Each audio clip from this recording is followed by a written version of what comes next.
Welcome to the show. My name's Luke, and welcome back onto the show, Evan DeLong. Evan, thanks for joining us again. Thanks for having me, Luke.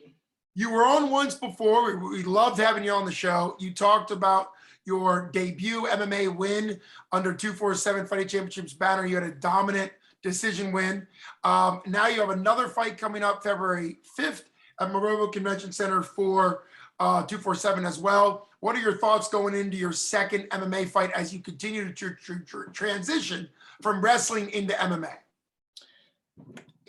I'm just excited to go out and put on a good show and go have some fun. That's what it's all about. You know, if you ain't having fun, then why are you doing it? So just go out and put on a show in front of some local Pittsburgh fans and go for the finish. Now, talk a little bit about your idea of going to the finish. Do you think you'll kind of have a different timing and pacing? Obviously, you have a lot of wrestling experience, but MMA has a different pace. Now that you've done a full 6-minute, 2-minute amateur round, do you think you'll kind of feel your timing in there better? I mean, yeah, it'll probably be a little easier going in there, second time. It's not my debut anymore, but yeah, I mean, you got to always be looking for the finish. I'm not going to go in there and force anything that's not there, but, if I keep going in there and do what I'm trained to do, then eventually something's going to open up. And yeah, it'd be nice. It'd be nice to get that finish though. And now that you've been in there once before in a full MMA, not just training, what do you think was the most kind of fun part about transitioning from wrestling, which you were good at, to MMA where there's just more that can happen? What was fun? Because I think sometimes we think it's sort of overwhelming and scary, but we also want to look at like kind of what's exciting about making that step from wrestling to MMA. Sure. I mean, it's mixed martial arts. It's just it's so many different kinds of combat sports all mixed in one. So you can kind of be like an artist out there. Everyone's got their own styles, and it's so fun to just kind of, go get instruction, all kinds of places, kind of take what you want to take and build your own craft, and kind of make a name for yourself that way. So, it's just fun, just trying to develop into a good martial artist and be really good at what I do. That's a great mindset and a great line I've always loved from George St Pierre, the legendary GSP, is he said, he's not a fighter, he's a martial artist, just like what you're saying, that sure, you're a fighter, but what he's saying is it's a skill level that's about finding what works for you. Talk a little bit about your training. Who are your coaches? What's it like going back to the gym after you've gotten that first win so that you could kind of build on what was successful last time? Yeah, so I train at Mat Factory Wrestling Club and a gym called React up in DuBois. Lance Thompson, Isaac Greely, Chris Dempsey. Those are my main coaches, but I mean, I work everything from, straight Muay Thai to jiu-jitsu and wrestling every day. But yeah, looking back at my first fight, I think there's a lot of things I could capitalize on.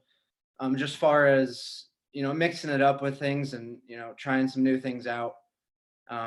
Whether it's striking or, going for more submissions or whatever it may be. But yeah, that's about it. What was it like for you as a pupil, as someone who studies under Coach Isaac Greely, when he won the IBJJF national world title? What was that like for you as a pupil and the gym as a whole to see one of the main coaches accomplishing really a lifelong goal? It gives you a lot of self-belief knowing that you've got a coach that could go out there and do that, So knowing that I'm training with some of the best people in the entire world, that makes my confidence, very high going into an MMA fight. No matter where the fight goes, especially on the ground, I'm very prepared. Isaac, he's a freak. So he's shown me a lot of good stuff. Yesterday after practice, we were working a lot of good guard passing and stuff. And he's definitely got me prepared for many situations.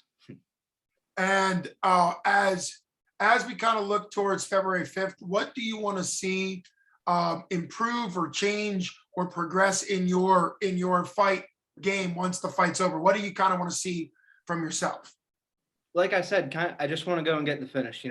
Decisions are good, but I want to go and, take it out of the judge's hands, because that last fight, I felt like I dominated, but with those leg kicks, one judge sees it wrong, and it could go the wrong way. So going in there and getting the finish, that's my main game plan. And everything just got to be sharp. My striking's got to be sharp, my takedowns, my wrestling, my jits, everything.